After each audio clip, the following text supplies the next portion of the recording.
हुज़ूर गौसे पाक रज़ी अल्लाह तआला आप फरमाते हैं कि मैं छोटा सा था, वालिद इंतकाल कर गए, वालदा थी मेरी और हम दो भाई थे। फरमाते हैं बच्चे खेलने के लिए निकले तो मैं भी उनके पीछे खेलने निकल गया।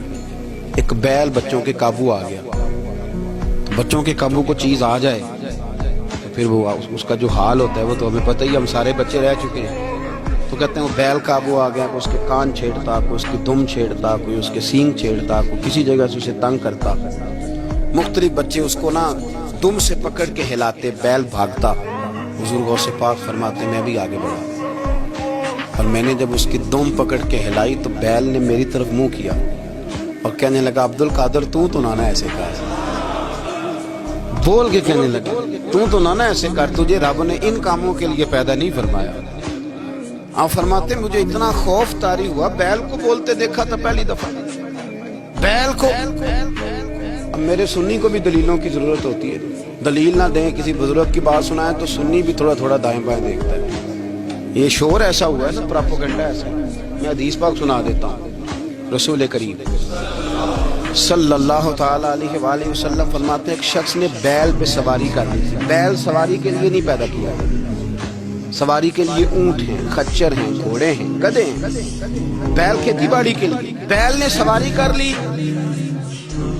उस शख्स ने जब बैल पे सवारी की तो बैल पीछे मुड़ के देखने लगा और कहने लगा यार तू बड़ा बेवकूफ। बोल के बैल हुजूर के जमाने में कहने लगा मुझे अल्लाह ने सवारी के लिए नहीं पैदा किया, मेरे से वो काम ले जिसलिए मैं पैदा किया गया हूँ। तो बंदा डर गया, कहने लगा बड़ी हैरानगी वाली बात नहीं कि बैल बोलता है। तो बैल फिर बोल पड़ा, कहने लगा इससे भी ज्यादा हैरानगी वाली बात है। उसने कहा वो क्या? कहने लगे मदीने में नबी पाक आ गए हैं और तूने अभी तक कलमा ही नहीं पढ़ा, ये उससे भी ज्यादा हैरानगी वाली बात है। जामिउल मौजूदात में हदीस मौजूद है, हुजूर आ गए और तूने कलमा ही नहीं पढ़ा। वो शख्स कहता है मैं सर पट दौड़ा, जब आके सामने खड़ा हुआ तो हुजूर मुस्कुराए और माया आज आप पढ़ ले कलमा, मुझे पता है तुझे किसने भेजा है। तो भाई अल्लाह चाहे तो बैल बोल, चलें ठीक है। अब आप थोड़े से राजी हो गए हैं बात, अल्लाह आपको जज़ाए खैर अता फरमाए। अल्लाह वालों की बातें मान लिया करें। मैं बड़ी जिम्मेदारी से कहता हूँ रब करीम के कोई बंदों की बात किताब व सुन्नत के खिलाफ नहीं होती, वही तो किताब व सुन्नत आगे पहुँचाने वाले होते हैं।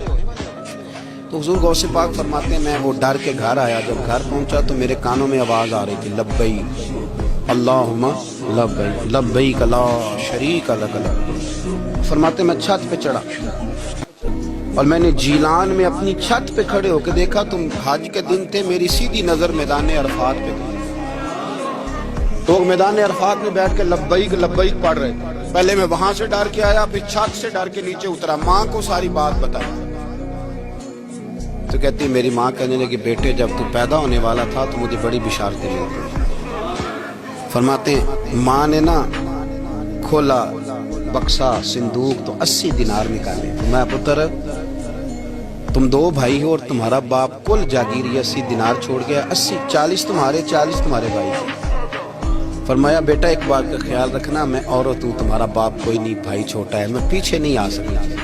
ये 40 दिनार ले जा, जा बगदाद चला जा, जाके तालीम हासिल कर। बेटे मैं पहुंच नहीं सकती, ख्याल रखना। गौस पाक फरमाते हैं 12 साल मैंने तालीम हासिल की यारो, मैंने पत्ते भी खाए और खुद आपका फरमान मौजूद है। फरमाते हैं ऐसी सख्तियां भी देखी, ऐसी सख्तियां भी देखी कि पत्थरों और पहाड़ों पे गुजरती तो शायद पिघल जाते, लेकिन मैंने अपने नबी का दीन पढ़ा।